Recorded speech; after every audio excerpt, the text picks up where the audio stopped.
We are down to the final stretch of games in the regular season. It's game number 37 here at McKeon Park, and that means it's time for the fifth matchup between the Falmouth Commodores and the Hyannis Harbor Hawks. Hi, everybody. Thank you so much for joining us on today's edition of Opening the Door alongside Carter Bainbridge, today's play-by-play broadcaster, Logan Soforenko. And Carter, let's jump right into things. The Falmouth Commodores entered the All-Star break with a pretty nice win over the Bourne Braves by a score of 10-3, but they had some fun these past couple of days.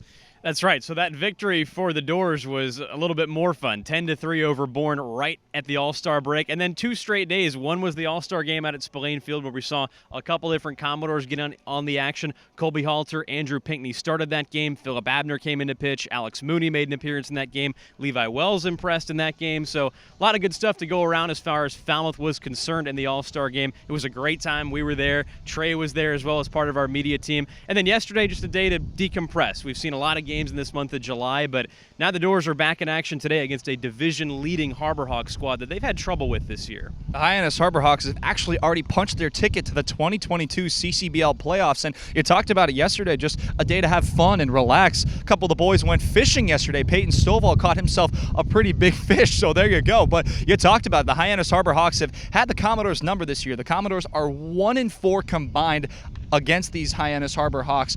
What has been the problem? Well, it just seems like there's something different every single time. The last time Falmouth played these Hawks, it was a 5-4 final at the Gov. It wasn't that long ago, right before the All-Star break. The Dores led in that game 4-1. It looked like it was under control for most of the day, but then the Hawks answered back with a 4-run top of the 7th inning. The Dores couldn't answer after that. They had a bunch of errors in that game, a couple base running mistakes, so it was one that slipped away for the Dores, but they've been playing good ball as of late. 6 out of their last 8 they've won. 7 of their last 8 they have points, so 2 hot teams playing each other today because, as you said, the Hawks mathematically are already in the playoffs no matter what happens the rest of the way. We talked about that 5-4 loss, which was matchup number 3 at Gov Fuller Field between the Harbor Hawks and the Dores. That was the second time the Falmouth Commodores lost by a score of 5-4 at Gov Fuller Field to the Hyannis Harbor Hawks. And the Harbor Hawks, Carter, they're a team that's not really going to hit home runs, but they'll get you on the bases and they'll get you in the gaps.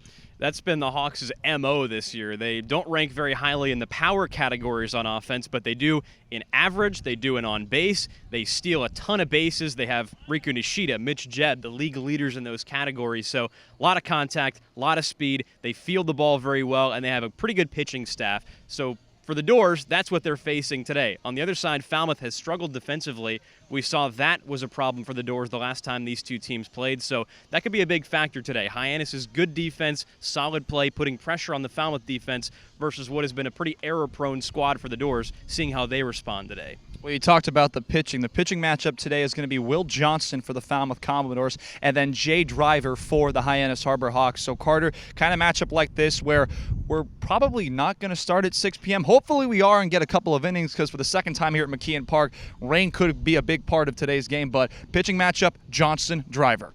Yeah, Will Johnston, first of all, for the Falmouth Commodores, has been a reliever for most of this summer. Only 3 appearances so far. His last outing was a start, though. It was at Lowell Park. He gave up 4 earned runs in that game, although it was a 9-8 final. A lot of pitchers had trouble that day at Lowell Park. So for Johnston, looking for him to have a little sharper of an outing today, especially against a good right-hander in Jay Driver, a guy who's also been a reliever most of this summer. This will be his 10th appearance for the Harbor Hawks. So he's been around a long time in this ballpark and this summer with this team. Only 1 start so far previously, and has been solid. His last outing was a scoreless frame against these Dores as well. Well, the Hyannis Harbor Hawks doing something significantly right when it comes to the pitching because their pitching last year, their team ERA was in the mid-5s, and they're one of the best pitching staffs here on Cape Cod this summer. So credit to Eric Beatty and all the staff that has come in and done some great work for the Hyannis Harbor Hawks, but the Falmouth Commodores, they're hot as well. We got 8 games left in the regular season, 4 of them on the road, 4 of them at home. Game number 37 is coming to you at 6 p.m. You can tune in at the Falmouth Commodores YouTube channel with the Falmouth Commodores radio network. Carter Bainbridge will have the play-by-play duties. Trey Redfield will be on the color. I'll be handling field reporter duties, but we'll keep you updated as far as the weather because right behind us, right over there, some disgusting clouds coming in. So hopefully we get at least 5 tonight because that will qualify for a decision in this game. But on behalf of Carter, myself, we'll see you soon for First Pitch.